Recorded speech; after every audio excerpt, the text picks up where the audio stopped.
तेषामहं समुद्धर्ता मृत्युसंसारसागरात भवामी न चिरात पार्थ मय्यावेशितचेतसाम. ज्ञानेश्वरीच्या 12व्या अध्यायाचं चिंतन आपण करत आहोत आणि या 12व्या अध्यायातील 7व्या क्रमांकाचा हा श्लोक आहे. या श्लोकाचा अन्वय आणि अर्थ एक वेळेस आपण पाहूया. पार्थ तेषाम मयी आवेशितचेतसाम अहम न चिरात मृत्युसंसार सागरात समुद्धरता भवामी. त्याचा अर्थ असा होईल, हे अर्जुना, माझ्या ठिकाणी चित्त ठेवलेल्यांचा, म्हणजे ज्यांनी माझ्या ठिकाणी, माझ्या सगुण रूपाच्या ठिकाणी काय केलं, चित्त ठेवलं, म्हणजे चित्त स्थिर केलेलं आहे, अशा चित्त स्थिर करणाऱ्या त्या भक्तांचा मी काय करतो, या मृत्यूरूप संसार सागरातून, मृत्यूरूप संसार सागरातून, मृत्यू संसार सागरात, मृत्यूरूप संसार समुद्रातून न चिरात म्हणजे तात्काळ, लगेचच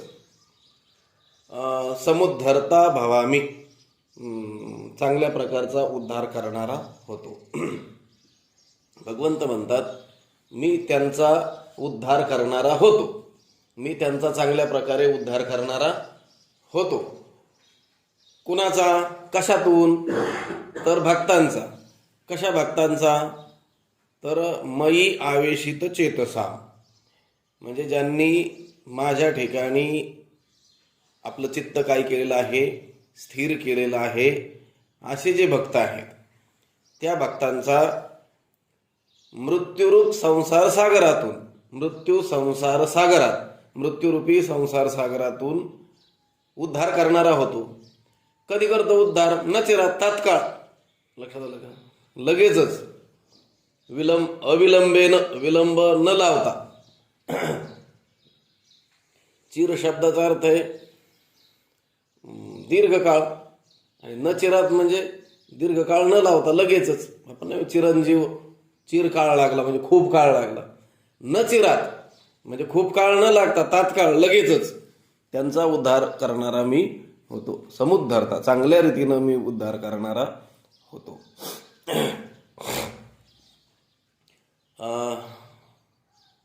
भगवंताची जी दोन रूप, व्यक्त आणि अव्यक्त, त्यातील व्यक्त म्हणजे सगुण रूप, त्या सगुण रूपाची उपासना करणारे जे भक्त, की ज्यांना तेमे युक्त तमाम मता असं म्हटलेलं आहे, त्या सगुण रूपाची उपासना करणारे जे भक्त आहेत त्या भक्तांचा या मृत्यूरूप संसार सागरातून तात्काळच उद्धार करणारा मी होतो, असं भगवंत या ठिकाणी म्हणतायत. पण त्या भक्तांचा उद्धार करता मी होतो हे सांगताना कसे भक्त, तर मयी आवेशित चेतसाम, माझ्या सगुण स्वरूपाच्या ठिकाणी ज्यांनी काय केलेलं आहे, चित्त स्थिर केलेलं आहे, चित्त त्यामध्ये प्रविष्ट केलेलं आहे, चित्त माझ्यामध्ये काय केलेलं आहे, ठेवलेलं आहे, अशा त्या भक्तांचा या संसार मृत्यूरूप संसार सागरातून तात्काळ उद्धार करता मी होतो, असं भगवंताने या ठिकाणी सांगितलेलं आहे. त्यावर ज्ञानोबरायांचं भाष्य आपण पाहू. किंबहुना धनुर्धरा, जो मातेची या ए उदरा, तो मातेचा सोयरा की तुला पा. धनुर्धरा, किंबहुना म्हणजे हे अर्जुना, अधिक काय सांगावं, जो मातेची या उदरा ये, जो आईच्या पोटी जन्माला येतो, ती मातेचा की तुला सोयरा, तो आईचा किती बरे आवडता असतो, म्हणजे त्या आईचा आपल्या मुलाकरता किती व्याप असतो, किंवा किती त्याच्यावर त्याचं प्रेम असतं, सांगता येईल का, प्रश्न केलेला आहे. जो आपल्या आईच्या पोटी जन्माला येतो तो आपल्या आईचा किती बरा आवडता असतो, काय सांगावं, किती आवडता असतो, त्याला काही उपमा देता येईल का. आपल्या मुलावर त्या आईचं, जन्मदात्र्या आईचं किती प्रेम असतं हे काही सांगता येणं शक्य आहे का. हे भगवंत म्हणतात किंबहुना धनुर्धरा, अर्जुना फार काय सांगावं, अधिक उदाहरणं किंवा अन्य रीतीनं तुला सांगण्यापेक्षा अधिक काय सांगावं. आईच्या पोटी जन्माला आलेलं ते जे मूल आहे ते त्या आईचं किती बरे आवडतं असतं, ते काही सांगता येणं काही शक्य आहे का. म्हणून इथं मातेची आई उदरा असं म्हटलेलं आहे बरं का. कारण पोटी जन्माला आलेला तोही काय असतो, पुत्र. आणि एखादा दत्तक घेतलेला तोही काय असतो, पुत्रच असतो. मानलेला देखील एखादा काय असतो, पुत्रच असतो. पण आपल्या पोटी जन्माला आलेला जो पुत्र आहे त्याच्यावर त्या मातेचं जे प्रेम असतं ते मात्र निरुपमेय, म्हणजे अत्यंत विलक्षण असं असतं. कदाचित त्या सावत्र देखील काय असतो, मुलगाच असतो. दत्तकही मुलगाच असतो, मानलेलाही काय असतो, मुलगाच असतो. परंतु ही सर्व जी मुलं आहेत त्यापेक्षा त्या आईच्या पोटी जन्माला आलेला तिचा मुलगा म्हणजे सखत तिचं जे मूल आहे त्या मुलावर त्या आईचं जे प्रेम असतं ते कसं असतं, निर्व्याज असं काय असतं, प्रेम असतं. ऐशी कळवळ्याची जाती करी लाभावीन प्रीती. आई सोडून बाकीच्या सर्व नातलग लोकांची जी प्रेम असतात ती कशी असतात, स्वार्थी अशी असतात. लक्षात आलं का.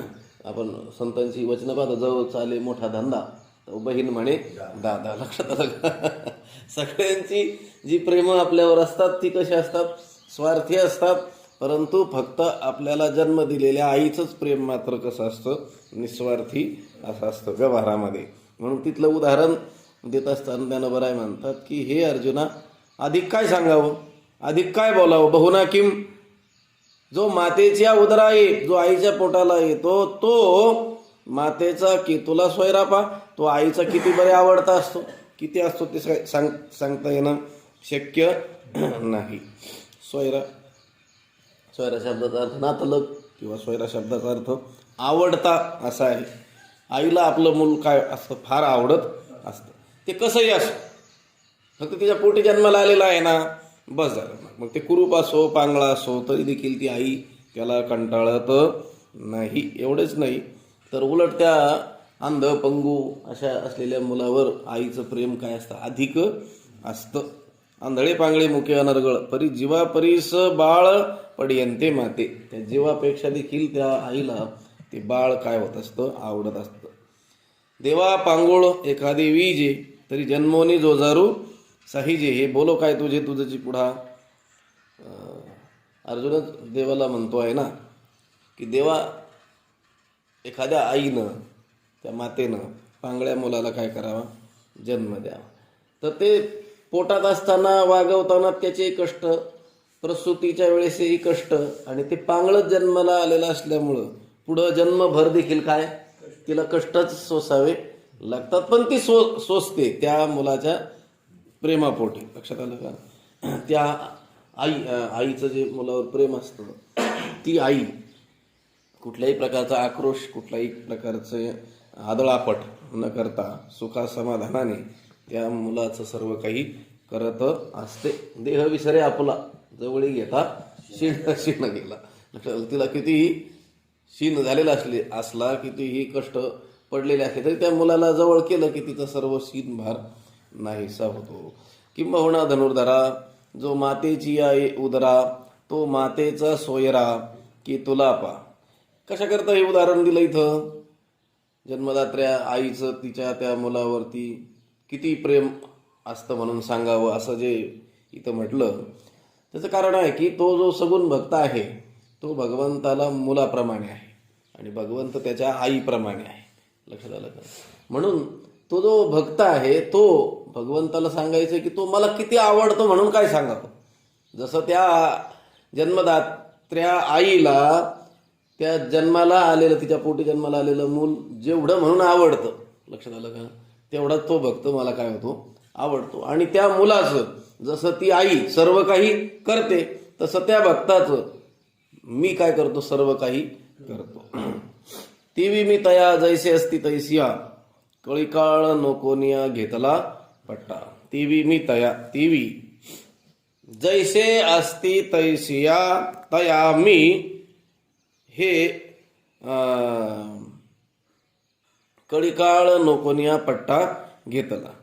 तेवी म्हणजे त्याप्रमाणे म्हणजे आता हे वरचं जे उदाहरण आहे की मौना धनुर्धरा जो मातेची ये उदरा तो मातेचा सोयरा केतुला पा तेवी त्याप्रमाणे मी त्या भक्तांना, कशा भक्तांना, जैसे असती तैशिया, जसे असतील तसे, म्हणजे त्यांच्या ठिकाणचा उच्च नीचपणा, त्यांचं कुळ गोत्र नाम इत्यादी काही न पाहता, लक्षात आलं का, जसे असतील तसे त्यांना काय करतो,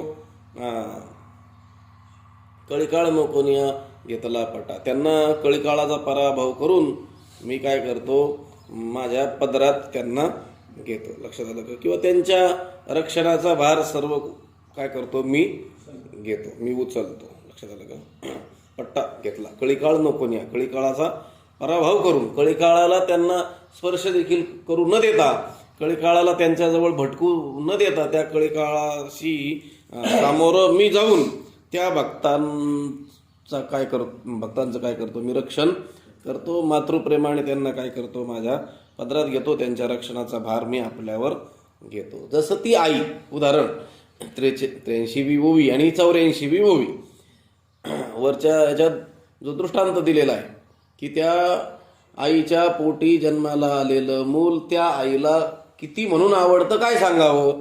त्याचप्रमाणे हे जे भक्त आहेत ते जसे असतील तसे, लक्षात आलं, जसे असतील तसे म्हणजे कोणत्याही याती कुळात कोणत्याही वर्णामध्ये ते जन्मलेले असतील तरी. आपण काल त्या अभंगाचं थोडंसं संदर्भ पाहत असताना पाहिलं, चोखा मेळा वंका जातीचे त्याशी सर्वेश्वर ऐक्य करी. ते कोणत्याही जातीतील असो, कोणत्याही कुळातील असो, ते कसेही असो, त्यांचा तो उच्च नीचपणा वर्णाचा असो, आश्रमाचा असो, ऐश्वर्याबाबतीतला असो, तुमच्या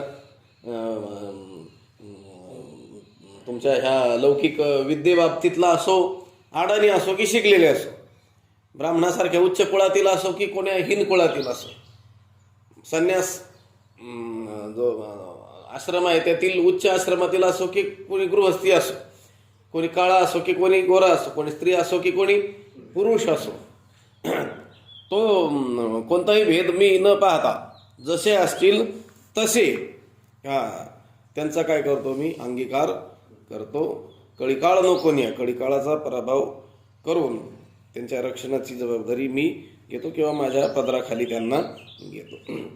आता दासीपुत्र विदूर होते, चोखा मेळा इत्यादी हे हरिजन समाजामध्ये जन्माला आलेले होते. त्या काळातल्या समाजव्यवस्थेप्रमाणे अत्यंत कनिष्ठ कुळात त्यांचा काय होता, जन्म होता. परंतु भगवंताच्या अतिशय आवडते लाडके असे ते काय होते, भक्त होते. विठो माझा लेकुरवाळा म्हणतात ना, संगे संतांचा गोपाळांचा मेळा. मग ते कोणते संत कुठं कडेवर बसलेले आहेत, खांदेवर बसलेले आहेत, त्याचं चित्रण संतांनी केलेलं आहे ना त्या पदामध्ये, अभंगामध्ये. म्हणजे भगवंत त्या सगुण उपासक, त्या सगुणाचे असलेले जे भक्त आहेत त्यांचा अंगीकार करत असताना ती आई त्या पोटी जन्मलेल्या मुलाचा जसा स्वीकार करते, त्याच्यावर जसं प्रेम निर्व्याज असं काय करते, निर्हेतुक असं काय करते, प्रेम करते, त्याची सर्व प्रकारची काय करते, जबाबदारी वाहते, त्याचं पालन पोषण करते, त्याचं रक्षण करते. त्याचप्रमाणे भगवंत स्वतः सांगतो आहे की तेवी मी तया, त्याचप्रमाणे मी त्यांना म्हणजे जैसे असती तैशिया, तेवी मी जैसे असती तैशिया तया, त्याप्रमाणे मी जसे असतील तसे त्यांना कळीकाळाचा पराभव करून मातृप्रेमाने त्यांना काय करतो, पदरामध्ये घेतो. वयाचंही काही नाही, लक्षात आलं का. आता ते ध्रुव, प्रल्हाद यांच्या काही वयाचा विचार आहे का, लक्षात आलं का. किंवा आता लौकिक शिक्षणाच्या बाबतीमध्ये कोणीतरी प्रचंड शिकलेला शास्त्री पंडित असो की कोणी शाळेतच न गेलेला निरक्षर कोणी असो, लक्षात आलं का, तोही कोणताही भेद भगवंत पाहत नाही आहे. कधी सांगितलं असेल तो श्लोक, व्याधस्य चरणम ध्रुवस्य च वयोर विद्या गजेंद्रस्य का जातिर्विदुरस्य यादव पते रुग्रस्य किं पौरुषम कुब्जायाः कमनीय रूपमधिकं किं तत्सुदाम्नो धनम भक्त्या तुष्यति केवलम न च गुणैर्भक्ती प्रियो माधवा. त्या श्लोकामध्ये अशी यादीच दिलेली आहे की भगवंत हा केवळ भक्तीनं संतुष्ट होतो. तो कोणत्याही तुमच्या ठिकाणी असलेले श्रेष्ठ गुण, कला, ज्ञान, तुमचं श्रेष्ठ कुळ या कशानेही तो प्रसन्न होत नाही. जो ज्या कुळात असेल त्या कुळात असेल, जो ज्या व्यवहारामध्ये असेल त्या व्यवहारामध्ये असेल, परंतु त्याने काय केली पाहिजे? भगवंताची भक्ती केली पाहिजे. आणि ती भक्तीच एकमेव कारण आहे भगवंताला आपण आवडण्याकरिता. तिथं खूप मोठी यादी व्याधस्य आचरणम, त्या पारध्याचं काय आचरण श्रेष्ठ असं होतं का म्हटले. ध्रुवस्यच वयो, ध्रुवाचं काही वय होतं का? विद्या गजेंद्रस्य का, ते गजेंद्र हत्ती त्याचा उद्धार केला. तो काय MA PhD झाला होता का काही? का काही LLB MBBS असं काही झालेलं होतं का? नाही, त्याची काही विद्या होती का बिचाऱ्याची? पशुच होता तो. लक्षात आलं का? जातीर्विदुरस्य यादव, जातीर्विदुरस्य, विदुराची काही जाती होती का? दासीपुत्र कन्या, विदुराचे दासीपुत्र आहेत, ते दासीच्या पोटी जन्माला आलेले, त्यांच्या कुळाचा काही तपास आहे का? पण ते देखील भगवंताचे लाडके आवडते असे भक्त झाले की नाही? त्या कौरवांनी दिलेलं आमंत्रण त्याचा अस्वीकार करून भगवंत कोणाच्या घरी गेले होते? विदुराच्या घरी गेले होते ना. त्या दुर्योधनानं मोठे काय केलं तर आयोजन केलं होतं, स्वागत केलं होतं भगवंताचं. पण त्या स्वागताकडे लक्ष न देता कोणाच्या घरी गेले होते? विदुराच्या घरी गेले होते ना. लक्षात आलं का? का जातीर्विदुरस्य यादव पते उग्रस्य किम पौरुषम. बरं, तो उग्रसेन होता, त्याचा काही पुरुषार्थ होता का? त्याला तर त्या जेलमध्ये टाकलं होतं त्या कंसाने. लक्षात आलं का? पुरुषार्थहीन होता तो. लक्षात आलं का? तरी देखील भगवंताच्या भक्तीमुळं भगवंताचा आवडता तो झाला की नाही? भगवंताने त्याचं रक्षण केलं की नाही? कुब्जाया हा कमनीय रूपमधिकम, ती कुब्जा दासी होती, तिचं काय सुंदरता तिच्या ठिकाणी होती का? कुठल्या प्रकारचं सौंदर्य होतं का? 8 ठिकाणी तर काय होती? ती वाकडीच होती. लक्षात आलं का? कुब्जा दासी रूपराशी हीन कळा. लक्षात आलं का? अत्यंत हीन रूपाची असलेली ती कुब्जा दासी होती. परंतु भगवंताच्या भक्तीनं ती भगवंताची काय झाली? आवडती झालेली आहे. कुब्जा या कमनीय रूपमधिकम किम तत् सुदामनो धनम. सुदाम देवाचे कड काय बँकेत बॅलन्स होता का? काय धन होतं का त्याच्याकडं? अत्यंत निर्धन, सर्वात निर्धन. म्हणून उदाहरण द्यायचं असेल तर आपल्याला सुदाम देवाचंच द्यावं लागतं. पण त्या सुदाम देवाने त्याच्या मंडळीनं उसने पासने आणलेले पोहे सुद्धा त्या भगवंतानं अगदी आवडीनं काय केले? खाल्लेले आहे. लक्षात आलं का? फके मारे कोरडेची, ते कोरडेचे काय असं त्याला थोडं भाजून वगैरे काय खाऊया तसं नाही, तसेच घेतले की काय केले? हिसकावून घेऊन खाल्ले. किंमत सुदामनो धनम भक्त्या तुष्यती केवलम. यांच्यावरती जो भगवंत संतुष्ट झालेला आहे, प्रसन्न झालेला आहे. कशामुळं? केवलम भक्त्या तुष्यती, केवळ त्या भक्तीनंच तो काय होतो? संतुष्ट होतो. नच गुणैर, गुणांनी तो संतुष्ट होत नाही, बाह्य उपचारांनी संतुष्ट होत नाही. कारण भक्तिप्रिय माधव हा, माधव म्हणजे हा भगवंत कसा आहे? मा म्हणजे लक्ष्मी, धव म्हणजे तिचा पती, लक्ष्मीपती नारायण हा विष्णू परमात्मा भगवान श्रीकृष्ण हा कशाने प्रसन्न होतो? भक्त्या, भक्तीने. भक्तिप्रिय तो भक्ती ही त्याला प्रिय असणारा तो आहे. म्हणून तो जो भक्ती करणारा भक्त आहे, भगवंतावर प्रेम करणारा तो जो भक्त आहे, त्याच्या बाह्य कोणत्याही गोष्टीकडे भगवंत पाहतच नाही. अंतरीची घेतो गोडी, पाहे जोडी भावाची. तो भगवंत जो आहे तो अंतःकरणाचा ठाव घेतो आपल्याविषयी. या भक्त म्हणविणाऱ्या किंवा या भक्ताच्या अंतःकरणामध्ये किती प्रेम आहे एवढंच तो पाहतो, बाकी पाहत नाही. आणि आपण सामान्य माणसं, आपल्याला त्या अंतःकरणात काय चाललेलं आहे हे कळतच नसल्यामुळं, आपली दृष्टी तिथपर्यंत जातच नसल्यामुळं आपण काय पाहतो? बाह्य पाहतो. लक्षात आलं का? मनातून तो आपल्या नाश होण्याची इच्छा करतोय की काय हे पाहत नाही. फक्त तो गोड बोलला की तो आपल्याला काय होतो? प्रिय होतो. माधव जसा भक्तिप्रियो माधवा हा, आपण काय आहोत? आपण कशाचे प्रिय आहोत? गोड गोड गोड बोलण्याला काय होतो? आपण बोलतो. भगवंत तसा नाही आहे. ती बी मी तया जैसे असते तैसे, जसे असतील तसे. जसे असतील तसे म्हणजे आता आपण नव्या अध्यायाचं चिंतन करून आलो की नाही बरं? माम ही पार्थ व्यपाश्रित्य एपिस्यु पापयोनयः स्त्रियो वैशास तथा शूद्रास तेपि यान्ति परांगती. ते अत्यंत पापयोनी जरी असले, लक्षात, म्हणून कुळजाती वर्ण हे आगवेची कारण येतं अर्जुन माझे पण सार्थक येईल. हे अर्जुना, या ठिकाणी या भक्तीच्या प्रांतामध्ये कशाची सार्थकता असेल तर माझेपणाची. लक्षात आलं? त्या भक्ताने मला केवळ माझा असं एवढंच म्हटलं पाहिजे, याचीच काय आहे सार्थकता आहे. बाकीचं सर्व काय आहे अकारण आहे, व्यर्थ आहे. काय काय अकारण आहे? कुळ, जाती, वर्ण हे आगवेची गा कारण. ठीक आहे, एखादा ब्राह्मण कुळात जन्माला आलेला असला तर अधिकच चांगली गोष्ट आहे. पण नसला आला, हीन कुळात असला तर काही खेद करत बसण्याची काही कारण येत नाही ना. लक्षात आलं? कारण भगवंताची भक्ती करण्याकरिता या गोष्टी कारणच नाहीत. सरळ सरळ काय शब्द वापरला? आगवेची गा अकारण. लक्षात आलं का? काही गोष्टी काही कार्यामध्ये काय असतात? कारण असतात. आणि काही गोष्टी अकारण असतात. असल्या तरी चालतात, नसल्या तरी चालतात. तुम्हाला सांगितलं नव्हतं का घट बनवायचा आहे, आपल्याला काय असावं लागणार आहे? माती आहे ना, चक्र, कुलाल, कुंभार आहे ना दंड, चक्र, कुलाल इत्यादी लागणार आहे. मग बाकीचे ती माती आणण्यासाठी गाढव तेही लागणार आहे. पण ते असलं तरी चालतं, नसलं तरी चालतं. ते अन्यथा सिद्ध आहे. लक्षात आलं का? त्याला शब्द आहे अन्यथा सिद्ध. तो कुंभार ती माती बैलगाडीतही आणू शकतो, डोक्यावरही आणू शकतो. आता आधुनिक साधनं आले त्यानेही आणू शकतो. गाढव असावंच असं काही नाही आहे. त्यामुळे त्या गाढवाने म्हणायचंच नाही की हे घट होण्याकरिता मीच हवा आहे म्हणून. लक्षात आलं? तिथं माती अवश्य लागणार आहे. दंड ते चक्र फिरवण्याकरता चक्रही लागणार आहे. आणि कुलाल, कुंभार, मग त्यातले काही उपादान कारण, काही निमित्त कारण. माती त्या घटात प्रविष्ट असल्यामुळं उपादान कारण त्या घटकार्याचं. आणि हे दंडचक्र, कुलाल आदी हे काय आहेत? निमित्त कारण. गाढव म्हटलं मी सुद्धा काहीतरी कारण आहे. आपण म्हटलो नाही तू अकारण आहे. ते म्हटलं नाही नाही अकारण कसं? मी तर माती वाहिली. म्हटले मग तो अन्यथा सिद्ध आहे, असला तरी चालतो. तसं हे कुळ, जाती, वर्ण, श्रेष्ठ कुळात जन्माला असला, श्रेष्ठ जातीत जन्माला असला, संपन्न कुळात जन्माला आलेला असला तरी तो भक्त होऊ शकतो, काही अडचण नाहीये.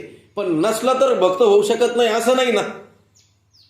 तो ब्राह्मण नाही म्हणून भक्तच नाही असं आहे का? श्रीमंत नाही म्हणून भक्तच नाही, उच्च शिक्षित नाही म्हणून भक्तच नाही असं आहे का काही? असं काही याला लागत नाही. जैसे असती तैसी. लक्षात आलं का? आपण एखाद्याकडं काही वस्तू किंवा काही पदार्थ असे मागण्याकरता गेलो आणि तो अगदी सुव्यवस्थित असलेला आपल्याला पाहिजे अशी आपली अपेक्षा असेल आणि त्याच्याकडे तो असेल तर आपण आणतो. आणि तो जर तसा नसेल तर तो देणारही काय म्हणत असतो? नाही, तो तुला जसं हवंय तसं काही नाहीये. पण आपल्याला जर कुठंच काही मिळालं नाही तर आपण काय म्हणतो? जसं असेल तसं देऊन टाक लगेच. लक्षात आलं का? जसं असेल तसं. तसं भगवंत म्हणतो जैसे असती तैसी. फक्त ते माझे काय पाहिजेत? भक्त पाहिजे. तेवी मी तया जैसे असती तैसिया, कळीकाळ नोकोनिया घेतला पट्टा. फक्त तो त्या भगवंताला मोठ्या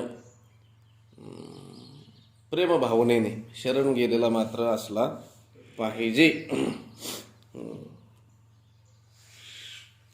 भगवंताला एवढीच गोष्ट काय आहे त्या भक्ताकडून अपेक्षित अशी आहे. आणि असा जर कोणी भक्त असेल तर कळीकाळ नकोनिया घेतला पट्टा. त्या कळीकाळाचा पराभव करून मातृप्रेमाने मी काय करतो? माझ्या पदरात त्यांना घेतो. जो मज होय अनन्य त्याचे निवारी मी जन्म मरण. या लागी शरणागता शरण्य मीची. त्याचे निवारी मी जन्म मरण. त्याचं जन्म मरण कोण निवारण करतं? मी स्वतः करतो. आम्हा घाली पाठीकडे आपण कळीकाळाशी भिडे. भक्त सांगतात आम्हाला तो पाठीशी घालतो. लक्षात आलं का? आणि स्वतः मात्र त्या कळीकाळाबरोबर काय करतो? युद्ध करतो, लढाई करतो. त्या गजेंद्राला त्या नखरापासून काय केलं? भगवंताने सोडवलेलं आहे. पाईक पाठीशी घातला आणि आपण पुढा राहिला. लक्षात आलं का? त्या पाईकाला काय करतो? तो सेवकाला पाठीशी घालतो आणि आपण मात्र काय होतो? संकटात पुढे.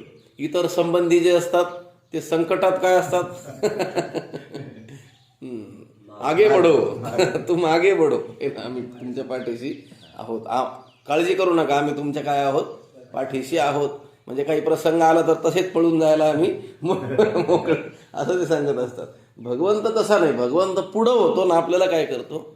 पाठीशी घालत असतो. आणि स्वतः मात्र त्या कळीकाळाबरोबर काय करतो? युद्ध करतो आणि त्याचा काय करतो? पराभव करतो आणि या भक्ताला जवळ घेतो. कळीकाळ नकोनिया घेतला पट्टा.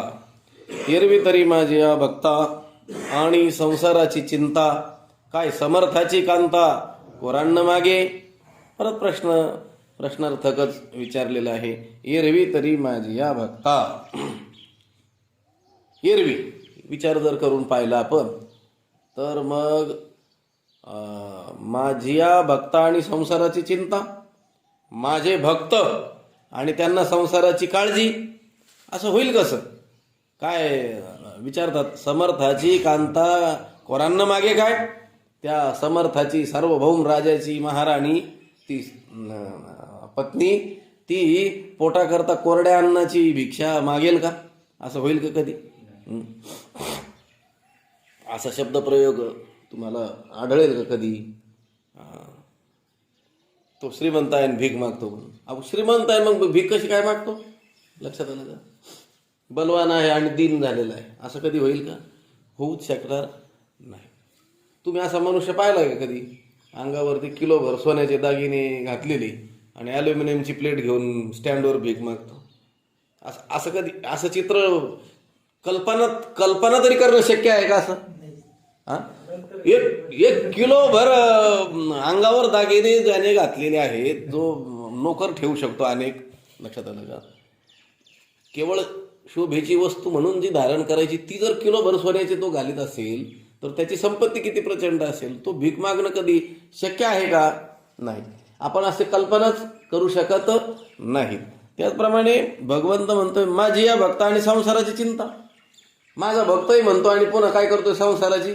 तो भक्तच नसला पाहिजे, तो डुप्लिकेट भक्त असला पाहिजे. लक्षात आलं का? कारण माझा जर तो भक्त असेल तर त्याचा सर्व भार वाहणारा कोण आहे? मी आहे. त्याचं सर्व रक्षण करणारा कोण आहे? मी आहे. हे त्या भक्ताला ठाऊक आहे. त्याने आपलं सारं सर्वस्व परमेश्वराला काय केलेलं आहे? अर्पण केलेलं आहे. आपल्या स्वतःलाच काय केलेलं आहे? विकून. ऐसे अनन्य योगे विकले जीवे मने अंगे आणि तयाचे काही एक सांगे जे सर्व मी. भगवंत त्याचं सर्व काही करणार आहे हे त्या भक्तांना ठाऊक आहे. पण असं कधी आढळेल का भक्त आहे आणि चिंता करतो म्हणून? चिंता नाही गावी विष्णुदासाची ये घोष जय जयकार सदा. अहो त्याला तर चिंता नाही, त्याच्या गावी सुद्धा चिंता नाही. लक्षात आलं का? चिंता नाही गावी विष्णुदासाची. कोणत्याही प्रकारची तो चिंता करू शकत नाही. तो एक भक्त म्हणतो ना, का चिंता मम जीवने यदि हरिर्विश्वम भरो गीयते नोचेद अर्भक जीवनाय जननी स्तन्यम कथम निर्मयेत इत्यालोच मुहुर्मुहुर यदुपते लक्ष्मीपते केवलम त्वत्पादांबुज सेवनेन सततम कालो मया नीयते. भगवंत पुढं उभं राहून एक भक्त म्हणतोय, का चिंता मम जीवने. मम जीवने का चिंता? माझ्या जीवनामध्ये काळजी करण्याचं काय कारण आहे? यदि हरिर्विश्वम भरो गीयते. हे परमात्म्या, हे हरी, हे विश्वाचं पालन पोषण करणाऱ्या विश्वंभर परमात्म्या, मी जर तुझं गान करत असेल, तुझ्या नामाचा घोष करत असेल तर मला चिंता करण्याचं काहीही कारण येत. का चिंता मम जीवने यदि हरिर विश्वम भरो गीयते. भगवंताला तो भक्त समजावून सांगतोय. आणि जर असं नसतं म्हणजे तू जर काळजी करणारा नसतास, तू जर पालन पोषण करणारा नसतास तर मग नोचेद अर्भक जीवनाय जननी स्तन्यम कथम निर्मयेत. असं जर नसतं, नोचेद म्हणजे असं जर नसतं तर मग अर्भक जीवनाय, त्या अर्भकाचं, त्या बाळाचं, नुकत्याच जन्माला आलेल्या त्या बाळाचं जीवन जगवण्याकरता अर्भक जीवनाय जननी स्तन्यम कथम निर्मयेत. त्याच्या आईच्या स्तनामध्ये दूध कोणी निर्माण केलं? लक्षात आलं? कसं निर्माण झालं असतं? तू जर विश्वाचं पालन पोषण करणारा नसतास तर मग त्या बाळाच्या नुकत्याच जन्माला आलेल्या, ज्याने अजून काही हालचाल केली नाही, अजून काही शिक्षण घेतलं नाही, काही डिप्लोमा घेतला नाही, नोकरीला लागला नाही, काही कमावून आणलं नाही, त्याच्या जगण्यासाठी त्याला आवश्यक म्हणून असलेलं दूध त्याच्या आईच्या स्थानामध्ये कोणी निर्माण केलं? बाळा दुधा कोण करीते उत्पत्ती वाढवीस श्रीपती सवे दोन्ही. ते बाळ एकीकडे वाढत असतं आणि त्याच्या जन्माला आल्यानंतर त्याला आवश्यक असलेलं अन्न म्हणून जे दूध, तीही त्या आईच्या स्थानात एकीकडे काय होत असतं? निर्माण करत, म्हणजे भगवंत करत असतो. लक्षात आलं का? नोचेदार भगजीवनाय जननी स्तन्यम कथम निर्मयेत. आणि मग हे भगवंता, याचाच मी नेहमी काय करतो? विचार करतो. इत्यालोच्य, इति आलोच्य, अशा प्रकारचाच विचार करून इत्यालोच्य. कधी? सप्त्याच्या वेळेस करतो असं नाही. मुहुर मुहुर पुन्हा पुन्हा रोज रोज नेहमी नेहमी क्षणाक्षणा हाची करावा. सतत हाच काय करतो मी विचार करतो. इत्यालोच मुहुर मुहुर यदुपते लक्ष्मीपते केवलम. हे यदुपते हे लक्ष्मीपते केवळ मी याचाच काय करतो पुन्हा पुन्हा विचार करतो. आणि त्वत्पादांबुज सेवनेन सततम कालो मया नियते. आणि तुझ्या चरण कमळाची सेवा करत करतच मी हा काय करतो काळ सारावा चिंतने. लक्षात असं तो भक्त त्या भगवंता समोर उभं राहून देवाला म्हणतोय मला चिंता करण्याचं काय कारण. कारण सर्व माझी चिंता कुणाला आहे तुलाच आहे. आता माझी काय नारायण लक्षात आलं का. सगळी माझी चिंता काळजी ही जी व्हायची आहे आता कोणी व्हायची आहे तू वाहणार आहेस. आणि मग मला काय काळजी आहे लक्षात आलं का. म्हणून चिंता आणि भक्त हे एकत्र येत नाहीत. लक्षात आलं का. काय काय एकत्र येत नाही. शीत आणि उष्ण एकत्र येतं का. जिथं उष्ण असतं तिथं शीत थंडी असते का. आणि जिथं थंडपणा असतो तिथं उष्णता असते का. नाही. ह्या दोन काय आहेत अत्यंत विरोधी गोष्टी आहेत. तसं भक्त आणि चिंता या दोन गोष्टी एकत्र येऊ शकत नाहीत. इरवी तरी माझी या भक्ता आणि संसाराची चिंता. एरवी विचार करून पाहिलं तर माझे जे भक्त आहेत त्यांना संसाराची कसली काळजी. काय समर्थाची कांता कोरांना मागे. त्या सार्वभौम राजाची असलेली ती राणी ती काय पोटा करता कोरड्या अन्नाची भीक मागेल का. असं कधी होईल का. ती महाराणी निघाली भिक्षा मागण्याकरिता. तिला आवश्यकता आहे का काही. त्या श्री गुरु सारिखा आस्था पाठीरा का इतरांचा लेखा कोण. राजयाची कांता काय भीक मागे. मनाची या जोगे. तिच्या फक्त मनात येण्याचा उशीर. किती वस्तू तिला काय होते तिच्या समोर हजर केली जाते उपस्थित केली जाते. आणि ती काय कोरांना मागेल का. ती काय भिक्षा मागेल का. असं कधीच होऊ शकणार नाही. अहो मग जर साध्या राजाची पत्नी ती जर तिच्यावरती भीक मागण्याची वेळ येत नसेल कुठल्या प्रकारची सांसारिक काळजी करण्याची वेळ तिच्यावर येत नसेल तर मग अशा लाखो राजांचा जो राजा आहे तो परमात्मा त्याचे जर आपण भक्त असू त्याचे पुत्र असू आईप्रमाणे तो आपली काळजी वाहत असेल असं त्याने ठिकठिकाणी सांगितलेलं असेल. अनन्याश्चिंतयन्तो माम ये जनाः पर्युपासते तेषां नित्याभियुक्तानां योगक्षेमम वहाम्यहम. असं त्याने काय केलेलं आहे आश्वासन दिलेलं आहे. साधा एखादा पुढारी आश्वासन देऊन जातो तर त्या आशेवरती वर्ष 2 वर्ष जातात माणसाची निघून. काही लोकांचं जीवनच निघून जातो. त्यांनी सांगितलं साहेबांनी सांगितलं मुलाला लावतो म्हणून तो मुलगा म्हातारा होतो तरी याची आशा काही संपलेली नसते. लक्षात आलं का. मग ह्या सामान्य लोकांनी दिलेल्या आश्वासनावर विसंबून मनुष्य जर निश्चिंत होत असेल तर भगवंताने जे आश्वासन दिलेलं आहे भक्तांना की मी तुमचं काय करतो रक्षण करतो. तुमची चिंता मी वाहतो. तुमची काळजी मी वाहतो. तुमच्या योगक्षेमाची जबाबदारी मी घेतो. तर मग त्याच्यावर विश्वास ठेवायला काय हरकत आहे. आणि असा विश्वास ठेवणारे जे भक्त आहेत ते भक्त संसाराची चिंता करत नाहीत. एरवी तरी माझी या भक्ता आणि संसाराची चिंता काय समर्थाची कांता कोरांना मागे.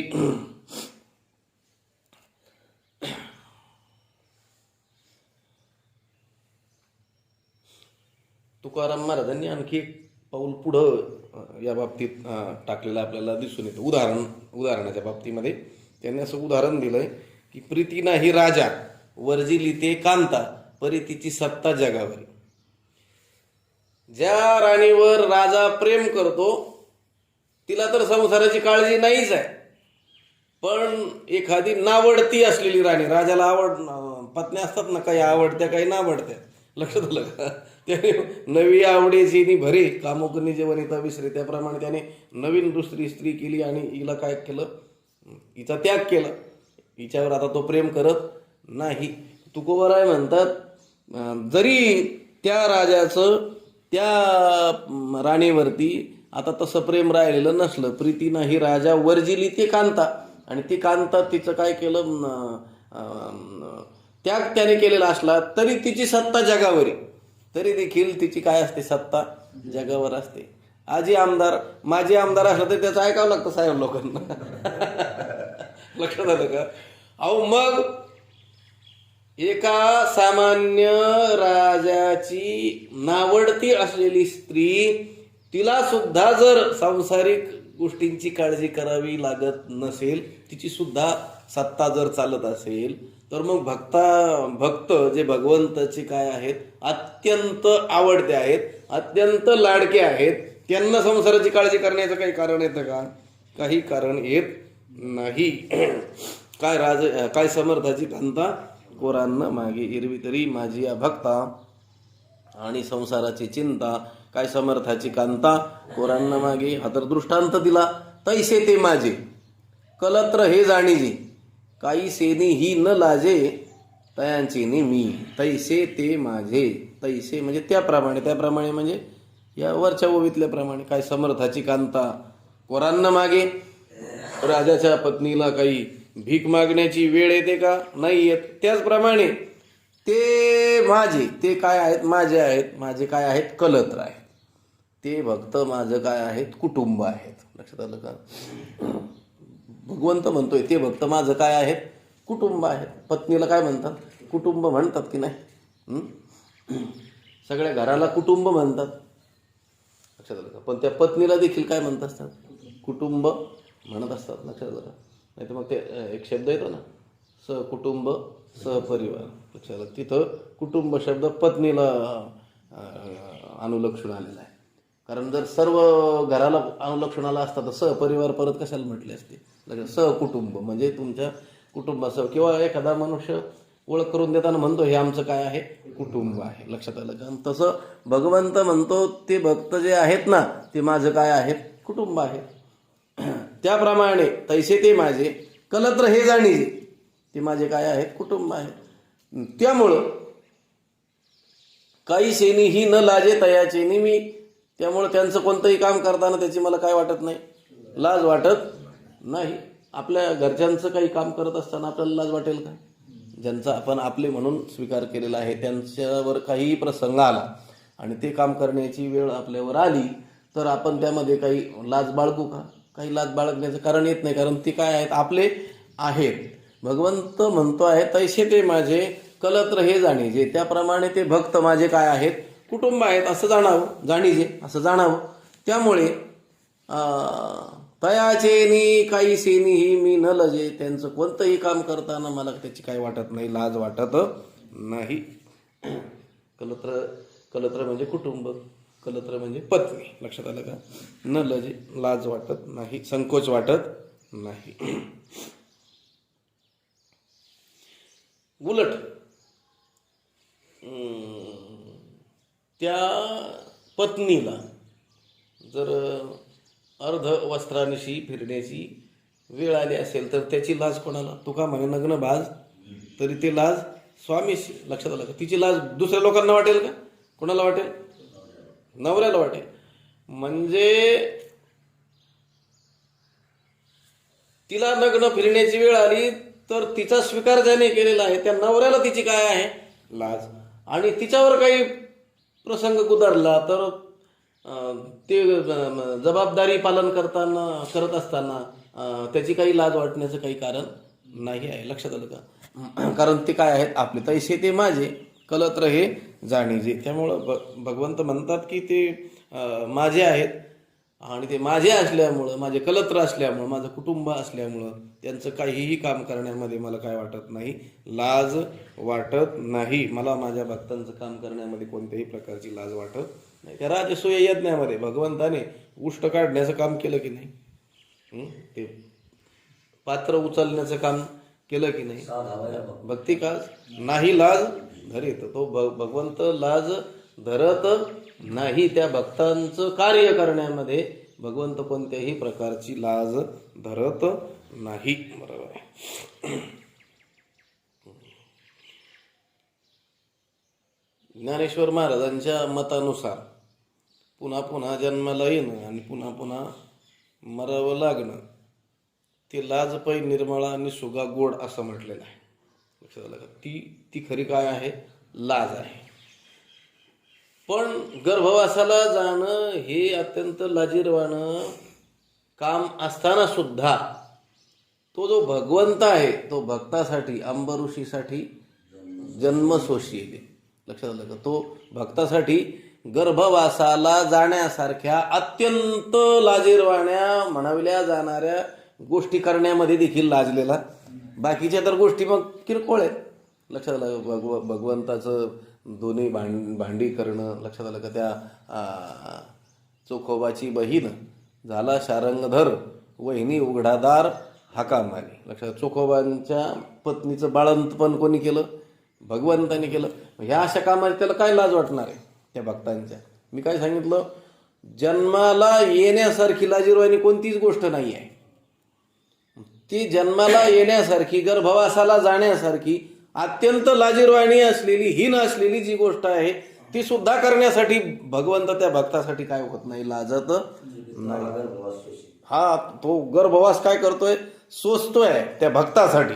म्हणून तो म्हणतो काहीसेनीही. त्या काहीसेनी या पदामध्ये सगळंच घ्या. कोणतंही काम करताना त्यांच्यासाठी मला काहीही करण्याची वेळ आली तरी देखील न लाजे मी. त्यासाठी मला लाज वाटत नाही. तैसे ते माझे कलत रहे जाणे जे काही सेनीही न लाजे तयाचे मी. व्यवहारात पहा तुम्ही, अत्यंत प्रिय जो व्यक्ती आहे, जी व्यक्ती आहे, त्या व्यक्तीच्या कोणत्याही काम करण्यामध्ये त्याच्यावर प्रेम करणाऱ्या व्यक्तीला काय वाटत नाही, लाज वाटत. आणि जर लाज संकोच वाटत असेल तर समजायचं तितकं काही प्रेम नसलं पाहिजे. त्या आईला त्या बाळकाचं सर्व काही करताना काही लाज वाटते का? काही संकोच वाटतो का? काही वाटत नाही. कारण तितकं तिचं त्याच्यावर काय आहे? प्रेम आहे. असं भगवंताचं त्या भक्तावरती इतकं प्रेम आहे, कलत्र म्हटलेलं आहे. आता या शब्दांचं चिंतन करत असताना आपल्याला अनेक सामाजिक परिस्थिती, सगळ्या गोष्टींचं भान ठेवून चिंतन केलं तर खूप काळही जातो त्याच्यामध्ये, पण आवश्यक असतं. माणसाला आपल्या आई बापाचं करण्यामध्ये लाज वाटेल, पण बायकोचं करण्यात वाटणार नाही. इथं कलत्र शब्द उगाच वापरला. लक्षात आलं का? आई वडील आजारी असतील तर त्यांना दवाखान्यामध्ये उचलून घेऊन जाताना काही माणसांना लाज वाटण्याची काय आहे, दाट शक्यता आहे. पण त्या पत्नीला उचलून डोक्यावर घेऊन जाताना सुद्धा काय वाटणार नाही, लाज वाटणार नाही. कारण तिचा पत्नी म्हणून काय केलेला आहे स्वीकार. म्हणून तर शब्द वापरलाय भगवंताने, तैसे ते माझे कलत्र हे जाणीचे. लक्षात आलं का? माझ्या ते बायकोप्रमाणे आहेत म्हणून त्यांचं काहीही करण्यामध्ये मी काय करत नाही, लाजत नाही. हे चित्र दिसतं की नाही समाजामध्ये? ज्या अर्थी ही शब्द वापरले ते काय असे उगाच आले डोक्यातून वापरले त्यांनी, असं आहे का? त्यांनी त्या शब्दाची जी योजना केलेली आहे ती बरोबर चपखलपणे केलेली आहे. आणि त्या शब्दावरती दोष कोणाला देता येणंच शक्य नाही. आणि त्याऐवजी हा शब्द असता तर आणखी काही पुष्टी त्या अर्थाला आली असती, असंही कोणाच्या बापाच्याने म्हणणं शक्य नाही. लक्षात आलं का? त्यांनी तो जो शब्द ज्या ठिकाणी ज्या संदर्भामध्ये वापरलेला आहे तो त्याच संदर्भात त्याच ठिकाणी तसाच काय आहे, उचितच आहे. लक्षात आलं? हा, तो कोणी घेतले मोती जैसे, मोत्याचं वजन केल्याप्रमाणे. लक्षात आलं का? सोन्याचंही नाही म्हटले, मोत्याचं वजन. वांग्याचं बटाट्याचं तर म्हटलेच नाही. लक्षात आलं का? ते काटे तर, कापसाचं तर म्हटलेच नाही. तैसे ते माझे कलत्र हे जाणीजे. म्हणून कलत्र पद लक्षात आपला विचार आला की का वापरला असावा बरं, तर त्यासाठी हे लक्षात घ्या की कशाचीही लाज वाटली नाही तरी पत्नीची मात्र काही लाज वाटत नाही. तिची शिव्या खाण्यात लाज वाटत नाही माणसाला, तर तिचं काम करण्यात काय सुख. ते काम जरा सांगितलं होतं ना, म्हणे तो महात्म्याला घेऊन गेला. महात्म्याला म्हणजे सांगतोच नाव वैकुंठवासी खांदारकर महाराज त्या जुन्नर भागामध्ये एका ठिकाणी कीर्तनाला गेले. तर त्यांच्यावरती श्रद्धा असणारा एक मनुष्य, वारकरी मनुष्य, आणि त्याला वाटलं महाराज मुक्कामाला इथं थांबलेले आहेत तर मग चहा पाण्याला सकाळी सकाळी आपल्याकडे आले तर बरं होईल. म्हणून ज्यांच्याकडे ते मुक्कामाला थांबलेले होते तिथं तो सकाळीच केला आणि म्हटलं महाराज तुम्ही माझ्या घरी आले तर बरं होईल. मग महाराजांनी काही नकार न देता ठीक आहे म्हटले, चल जाऊया. मग त्याच्या घरी गेले आणि त्याच्या पत्नीला त्याने जाऊन सांगितलं की महाराज आलेत, चहा कर म्हणून.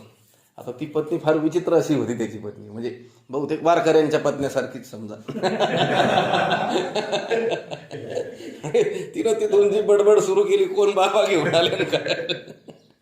मग खांदारकर महाराज त्याला म्हटले होते, अरे बाबा तुझं माझ्यावर प्रेम आहे हे ठीक आहे, पण ही पत्नी जर तितकी अनुकूल नसेल तर मला घेऊन कशाला गेलास तिथं समजा घरी. लक्षात आलं का? तो त्या महाराजांना म्हणू लागला, म्हटलं महाराज तसं नाही म्हणले, ती बोलती तेवढे बोलते पण तिच्या पोटात काहीच नसतं. मग महाराज म्हटले तिच्या पोटात काही नसताना जर ती इतकी बोलते तर मग पोटात असेल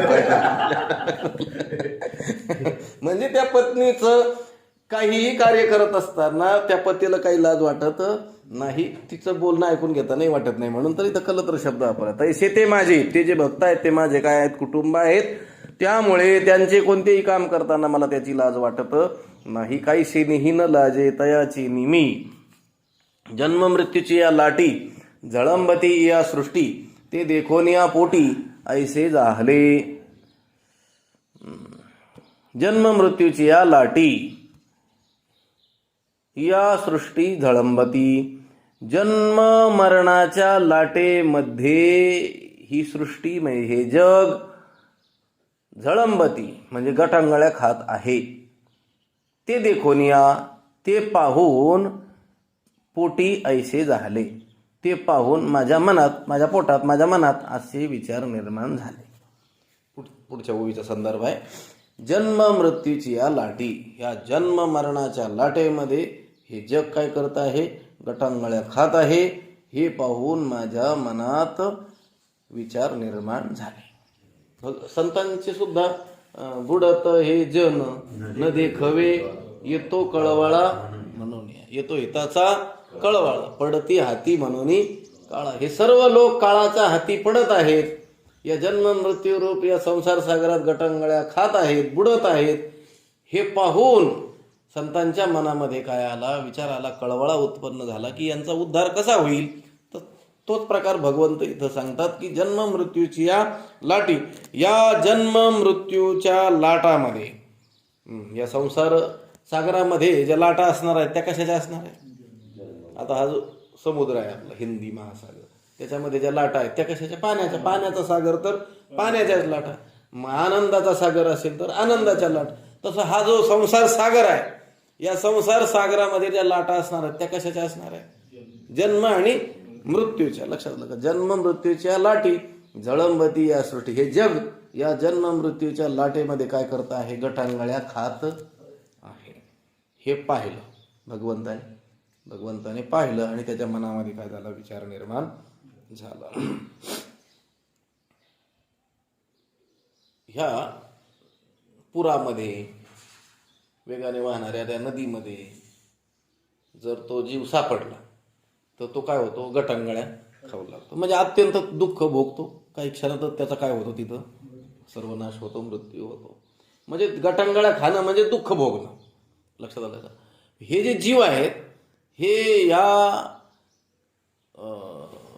जन्म मरण्याच्या लाटेमध्ये काय करत आहेत, दुःख भोगत आहेत. लक्षात आलं. जन्माला येणं काय आनंद आहे का, जन्माला आल्यावर दुसरे लोक आनंद साजरा करतात. लक्षात आलं. पातकाचे मूळ म्हटलेलं. आणि गर्भवासाच्या दुःखाचं काय सांगू, गर्भीची यातना म्हटले काय सांगावं म्हणजे सांगताच त्या पाषाण फुटती न साहे पाषाण फुटती, त्या दगडाला जर सांगायला जावं तर त्या दगडाला सहन न होऊन तो दगड भंगेल एवढं त्या गर्भवासातलं काय आहे प्रचंड दुःख आहे. जन्माला येतानाही दुःख आणि पुन्हा मरतानाचंही काय दुःख. मधलं तर दुःख आहेत पण संतांनी बहुतेक मधल्या दुःखाची गणतीच केलेली नाही आहे. लक्षात आलं का. जन्म आणि मरण हेच काय आहेत, इतके मोठे दुःख आहेत की त्याच्यामध्ये येणारे जे दुःख आहेत त्याचं काही धरलं नाही, हिशोबच धरला नाही. मध्यम पदलोपी समास करून टाकला. लक्षात आलं का. मधलं काय केलं, जसं त्याच्यात अंतर्भूत झालं ते. जसं आपलं वारकऱ्याचा महामंत्र आहे ज्ञानोबा तुकाराम, ज्ञानोबा तुकाराम. मग काय दोनच संत होऊन गेले का, नाही तर बाकीचे संत त्याच्या मध्यम पदलोपी समास आहे. ज्ञानोबा तुकाराम हा जो शब्द आहे हा मध्यम पदलोपी समास आहे.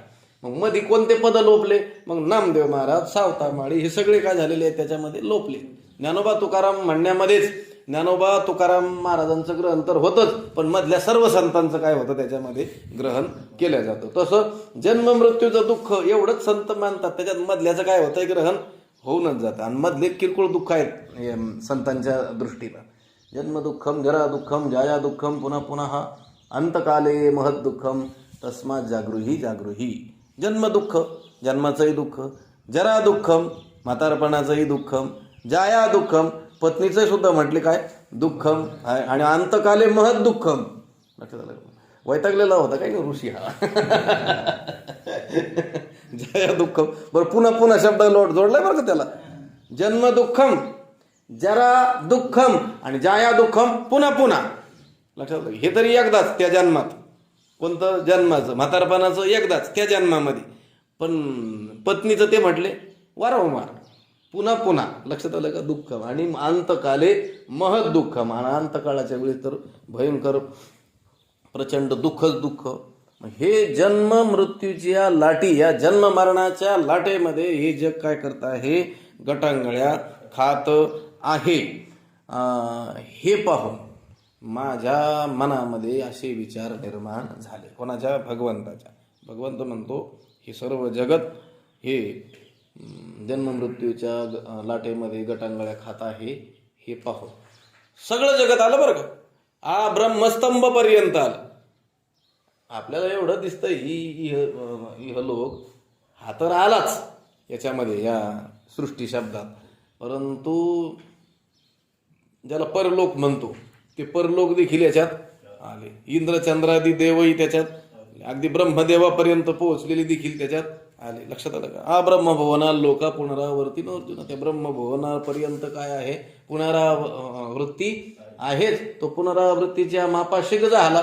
उलट त्या पुनरावृत्तीचं माप चालू होतं त्याच्यात तर वरच्या बाजूला तो आहे. कोण? ब्रह्मदेव. पहिला नंबर तर काय आहे त्याचा आहे येणाऱ्या जाणाऱ्यामध्ये. म्हणून या जन्म मृत्यूच्या या लाटेमध्ये या सृष्टी झळंबत आहे. ही सर्व सृष्टी काय होत आहे, गटांगळ्या खात आहे. हे पाहून माझ्या मनामध्ये काय झाले, विचार निर्माण झाले. ते देखून या पोटी ऐसे झाले. भवसिंधूचे निमाजे कवणासी दाखवून उपजे, तेथ जरी की माझे भीती हन. भवसिंधूचे निमाजे, तरी या भवसिंधूचे निमाजे कवणासी दाखवून उपजे. येत जरी माझे हन, भीती हन. हन शब्द आहे तिथं तुमच्याकडे. तरी